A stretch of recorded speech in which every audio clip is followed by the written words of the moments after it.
Hi hello boss ಟಿವಿಯ ಸಮಸ್ತ ವೀಕ್ಷಕರಿಗೂ ನಮಸ್ಕಾರ. ನಾನು ನಿಮ್ಮ ತೀರ್ಥ ಸ್ವಾಮಿ ಕಡೂರು. ಏನು RCB ಜರ್ಸಿ ಜೊತೆ ಬಂದ್ರೆ ಪಕ್ಕ RCB ಕಂಟೆಂಟ್ ಇದ್ದೇ ಇರುತ್ತೆ. ಸೊ ಇವತ್ತು ಕೂಡ RCBಯ ಒಂದು ವಿಷಯ ಇದ್ದೇ ಇದೆ. ಏನಂತಂದ್ರೆ RCB ಮಹಿಳಾ ತಂಡದ 4 ಆಟಗಾರರನ್ನ ರಿಟೈನ್ ಮಾಡ್ಕೊಂಡಿದ್ದಾರೆ. ಅಂದ್ರೆ ಇವಾಗ ಒಂದು ತಂಡದಲ್ಲಿ 5 ಆಟಗಾರರನ್ನ ರಿಟೈನ್ ಮಾಡ್ಕೊಳ್ಳೋ ಒಂದು ಅವಕಾಶ ಇತ್ತು. ಅಂಥದ್ರಲ್ಲಿ ನಮ್ಮ RCB ವುಮೆನ್ಸ್ ತಂಡ 4 ಆಟಗಾರರನ್ನ ರಿಟೈನ್ ಮಾಡ್ಕೊಂಡಿದೆ, ವಾಪಸ್ ನಮ್ಮ ತಂಡದಲ್ಲೇ ಉಳಿಸ್ಕೊಂಡಿದೆ. ಈ ಒಂದು ವಿಷಯದಲ್ಲಿ RCB ವುಮೆನ್ಸ್ ತಂಡದ ಒಂದು ಕೋಚ್ ಆಗಿರ್ಬೋದು ಅಥವಾ ಒಂದು ಮ್ಯಾನೇಜ್ಮೆಂಟ್ ಆಗಿರ್ಬೋದು ಏನು ಥಿಂಕ್ ಮಾಡಿದ್ರು, ಯಾರ್ಯಾರು ಉಳಿಸ್ಕೊಂಡ್ರು, ಎಲ್ಲಿ ಪ್ಲಸ್ ಎಲ್ಲಿ ಮೈನಸ್ ಅಂತ ನೋಡೋದಾದ್ರೆ ಖಂಡಿತ. ಯಾಕೆಂತಂದ್ರೆ ನಾವು ನೋಡ್ಬೋದು, ನಮಗೆ RCB ತಂಡದಲ್ಲಿ ಲಾಸ್ಟ್ ಸೀಸನ್ ಆಗಿರ್ಬೋದು ಅಥವಾ ಪ್ರೀವಿಯಸ್ ಕಪ್ ಗೆದ್ದಿರೋ ಸೀಸನ್ ಆಗಿರ್ಬೋದು, ನಮಗೆ ಅನ್ಕ್ಯಾಪ್ಡ್ ಪ್ಲೇಯರ್ಸು ಅಷ್ಟು ಎಫೆಕ್ಟಿವ್ ಆಗಿ ಆಟ ಆಡಿಲ್ಲ.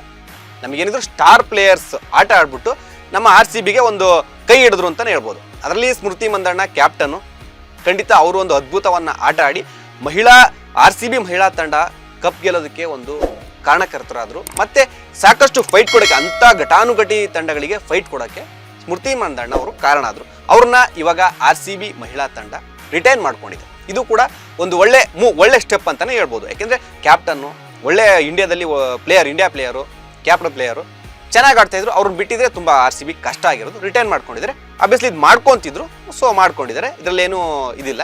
ಸೊ ಇನ್ನ ಸ್ಮೃತಿ ಮಂದಣ್ಣ ಅವರ ರಿಟೈನ್ ಮಾಡ್ಕೊಂಡಿದ್ದಾರೆ. ಎಷ್ಟು ಪೇ ಮಾಡ್ತಾರೆ ಅಂತ ನೋಡಿದ್ರೆ 3.50 crores ಅಂದ್ರೆ 3,50,00,000 ಹಣವನ್ನ ನಮ್ಮ ಸ್ಮೃತಿ ಮಂದಣ್ಣ ಅವರಿಗೆ ಕೊಡ್ತಾರೆ. ಇನ್ನ ನೆಕ್ಸ್ಟ್ ಎರಡನೇ ಆಟಗಾರ್ತಿ ಯಾರು ಅಂತಂದ್ರೆ ಎಲಿಸ್ ಪೆರ್ರಿ. ಆಸ್ಟ್ರೇಲಿಯಾದ ಸ್ಫೋಟಕ ಮಹಿಳಾ ಆಟಗಾರ್ತಿ ಅಂದ್ರೆ ಅದು ಎಲಿಸ್ ಪೆರ್ರಿ.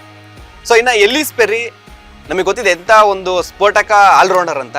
ಆಸ್ಟ್ರೇಲಿಯಾದ ಒಂದು ಸ್ಫೋಟಕ ಆಲ್ರೌಂಡರು. ಅವರು ಒಂದು RCB ಮಹಿಳಾ ತಂಡದಲ್ಲಿ ತಮ್ಮದೇ ಆದಂತಹ ಒಂದು ಪಾತ್ರ ವಹಿಸಿದ್ರು.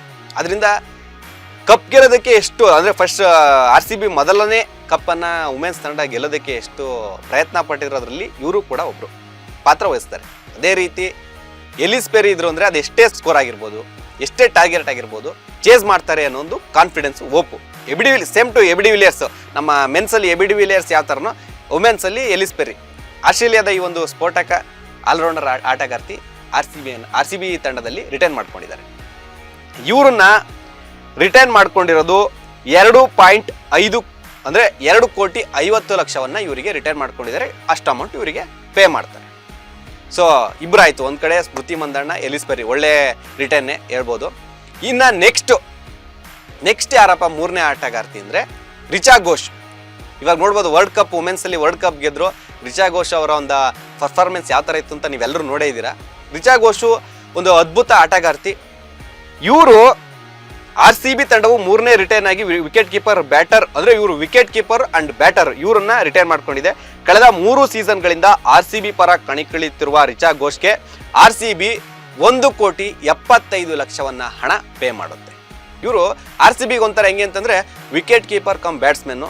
ಚೆನ್ನಾಗಿ ಆಡ್ತಾ ಇದ್ರು RCBಲಿದ್ದಾಗ. ಇವಾಗ ಇಂಡಿಯಾದಲ್ಲೂ ಕೂಡ ಚೆನ್ನಾಗಿ ಆಡಿದ್ದಾರೆ. ಸೊ ಇವ್ರದ್ದು ರಿಟೈನ್ ಮಾಡ್ಕೊಂಡಿರೋದು ಒಳ್ಳೆಯ ಮೂವ್ ಅಂತಾನೆ ಹೇಳ್ಬೋದು. ಸೊ ಇನ್ನು ಕೊನೆಯ ರಿಟೈನ್ ಆಟಗಾರ್ತಿ ಯಾರು ಅಂತಂದ್ರೆ ಅದೇ ನಮ್ಮ ಕರ್ನಾಟಕದ ಟಗರು ಪುಟ್ಟಿ ಶ್ರೇಯಾಂಕಾ ಪಾಟೀಲ್.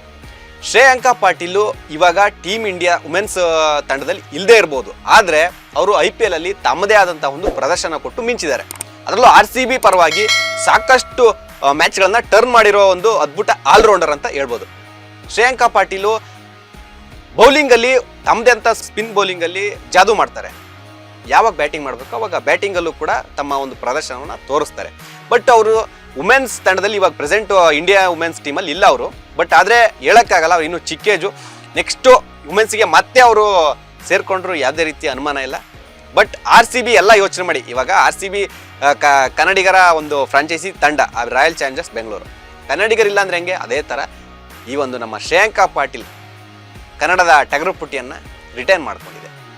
ಶ್ರೇಯಾಂಕಾ ಪಾಟೀಲ್ಗೆ RCB ತಂಡ 1 ಕೋಟಿ ಹಣವನ್ನು, ಅಂದರೆ 1 ಕೋಟಿ ಹಣಕ್ಕೆ ರಿಟೈನ್ ಮಾಡ್ಕೊಂಡಿದೆ. ಅಷ್ಟು ಹಣವನ್ನು ಅವರಿಗೆ ಪಾವತಿ ಮಾಡುತ್ತೆ. ಸೊ ಇನ್ನೂ ಸಾಕಷ್ಟು ಬೇರೆ ಬೇರೆ ತಂಡಗಳು, ವುಮೆನ್ಸ್ ತಂಡಗಳು ಸಾಕಷ್ಟು ರಿಟೈನ್ ಮಾಡ್ಕೊಂಡಿದ್ದಾರೆ. ಅಂದರೆ ಅವ್ರಿಗೆ ಬೇಕಾದಂಥ ಆಟಗಾರನ ರಿಟೈನ್ ಮಾಡ್ಕೊಂಡಿದೆ. ನಮ್ಮ RCB ವುಮೆನ್ಸ್ ಮ್ಯಾನೇಜ್ಮೆಂಟು ಒಂದು ಒಳ್ಳೆ ಸ್ಟೆಪ್ ಅಂತಲೇ ಹೇಳ್ಬೋದು. ಯಾಕೆಂತಂದರೆ ಇವರು 4 ಜನರು ಕೂಡ ಒಳ್ಳೆ ಆಟಗಾರ್ತಿಯರು.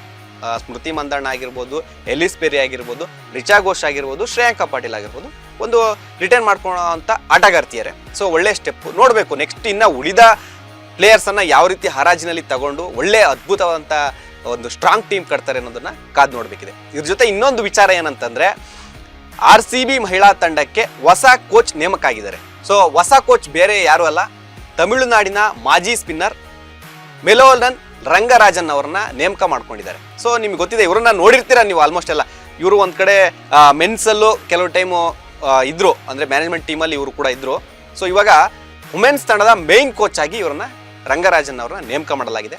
ನೋಡಬೇಕು ಇವಾಗ ನೆಕ್ಸ್ಟ್ ವುಮೆನ್ಸು ಯಾವ ಥರ ಸ್ಟ್ರಾಂಗ್ ಆಗ್ತಾರೆ, 2ನೇ ಕಪ್ಪಿಗೆ ಯಾವ ಥರ ತಯಾರಿ ಮಾಡ್ಕೊಂಡಿರ್ತಾರೆ ಅನ್ನೋದನ್ನ ನೋಡಬೇಕಿದೆ. ಇನ್ನು ರಂಗರಾಜನ್ ಅವ್ರನ್ನ ನೋಡೋದಾದ್ರೆ ತಮಿಳುನಾಡಿನ ಒಂದು ಮಾಜಿ ಸ್ಪಿನ್ನರು, ಮತ್ತೆ ಕಳೆದ 6-7 ವರ್ಷಗಳಿಂದ RCB ಒಂದು ಫ್ರಾಂಚೈಸಿ ಜೊತೆ ಒಡನಾಟ ಇಟ್ಕೊಂಡಿದ್ದಾರೆ. ಅಂದರೆ ನೀವು ನೋಡ್ಬೋದು, ಯಾವುದೋ ಒಂದು ವಿಡಿಯೋದಲ್ಲಿ ನೋಡಿರ್ತೀರಿ ನೀವು, ಈ ಕಡೆ ದಿನೇಶ್ ಕಾರ್ತಿಕ್ ಅವರಾಗಿರ್ಬೋದು, ಒಂದು ಕಡೆ ಈ ರಂಗರಾಜನ್, ಮತ್ತೆ ಸಾಕಷ್ಟು ಜನ ನಮ್ಮ ಮೆನ್ಸ್ ಟೀಮನ್ನು ಸೆಲೆಕ್ಟ್ ಮಾಡೋ ಟೈಮಲ್ಲಿ ಇವರು ನೋಡಿರ್ತೀರ ನೀವು. ಸೊ ಇವರಿಗೆ ಒಂದು ವುಮೆನ್ಸ್ ತಂಡದ ಒಂದು ಕೋಚ್, ಮುಖ್ಯ ಕೋಚನ್ನು ಮಾಡೋದ್ರಿಂದ ವುಮೆನ್ಸ್ ತಂಡಕ್ಕೆ ಒಂದು ಸಹಕಾರ ಆಗುತ್ತೆ. ಮತ್ತು ಇವ್ರಿಗೆ ಗೊತ್ತಿದೆ, RCB ಮ್ಯಾನೇಜ್ಮೆಂಟ್ ಗೊತ್ತಿದೆ, ನಾವು ಏನು ಪಿಕ್ ಮಾಡಬೇಕು, ಎಲ್ಲಿ ಏನು ಮಾಡಬೇಕು ಅನ್ನೋದನ್ನು ರಂಗರಾಜನ್ ಅವರಿಗೆ ಗೊತ್ತಿರೋದ್ರಿಂದ ಸೊ ಒಳ್ಳೆ ಕೋಚನ್ನು ನೇಮಕ ಮಾಡಿದ್ದಾರೆ ಅಂತ ಹೇಳ್ಬೋದು.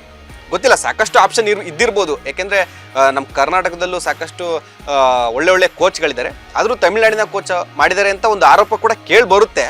ಬಟ್ ಅದ್ರ ನೋಡ್ಬೇಕು ಏನಾಗುತ್ತೆ. ಫೈನಲಿ ಏನಂತಾನೆ ಜನ ಏನೇ ಮಾಡ್ಲಪ್ಪ, RCB ಮ್ಯಾಚ್ ಗೆಲ್ಲಬೇಕು, ಕಪ್ ಗೆಲ್ಲಬೇಕು, ಇಷ್ಟೇ ಹೇಳೋದು ಜನ. ಸೊ ನೋಡೋಣ. RCB ವುಮೆನ್ಸ್ ತಂಡ ಕೂಡ ಸ್ಟ್ರಾಂಗ್ ಆಗ್ತಾ ಇದೆ. ರಿಟೈನ್ ಮಾಡ್ಕೊಂಡಿರೋ ಆಟಗಾರ್ತಿಯರು ಕೂಡ ಸ್ಟ್ರಾಂಗ್ ಇದ್ದಾರೆ. ಇನ್ನು ನೆಕ್ಸ್ಟ್ ಸೀಸನು ಅಂದರೆ 2026 ಮುಂಬರುವ ಸೀಸನ್ಗೆ RCB ಎಷ್ಟು ಸ್ಟ್ರಾಂಗ್ ಆಗಿರುತ್ತೆ, ಮೆನ್ಸ್ ಅವರ ಜೊತೆನೆ ವುಮೆನ್ಸ್ ಅವರು ಕೂಡ 2ನೇ ಕಪ್ಪಿಗೆ, ಈಗ ಆಲ್ರೆಡಿ ಮೆನ್ಸ್ 1 ಕಪ್ ಗೆದ್ದಿದ್ದಾರೆ, ವುಮೆನ್ಸ್ ಕೂಡ 1 ಕಪ್ ಗೆದ್ದಿದ್ದಾರೆ, 2ನೇ ಕಪ್ಪಿಗೆ ವುಮೆನ್ಸ್ ಅವರು ಎಷ್ಟು ತಯಾರಿ ಮಾಡ್ಕೊಂಡಿದ್ದಾರೆ, ಎಷ್ಟು ಸ್ಟ್ರಾಂಗ್ ಆಗಿರ್ತಾರೆ ಅನ್ನೋದನ್ನ ಕಾದು ನೋಡಬೇಕಿದೆ. ಸೊ ಮುಂದಿನ ವಿಡಿಯೋದಲ್ಲಿ ಮತ್ತಷ್ಟು ಕ್ರೀಡಾ ಸಂಬಂಧಿತ ವಿಚಾರಗಳ ಜೊತೆ ಬಂದೇ ಬರ್ತೀನಿ. ಅಲ್ಲಿವರೆಗೂ ನಮಸ್ಕಾರ. ಲೇಟೆಸ್ಟ್ ಹಾಗೂ ಇಂಟ್ರೆಸ್ಟಿಂಗ್ ಸುದ್ದಿಗಳಿಗಾಗಿ ಬಾಸ್ ಟಿವಿ ಕನ್ನಡ ಚಾನೆಲ್ನ ಸಬ್ಸ್ಕ್ರೈಬ್ ಮಾಡಿ, ಹಾಗೆಯೇ ಬೆಲ್ ಐಕಾನ್ ಪ್ರೆಸ್ ಮಾಡಿ. ಇದರ ಜೊತೆಗೆ ಫೇಸ್ಬುಕ್, ಇನ್ಸ್ಟಾಗ್ರಾಮ್, ಎಕ್ಸ್ ನಲ್ಲೂ ಮಿಸ್ ಮಾಡದೆ ಫಾಲೋ ಮಾಡಿ.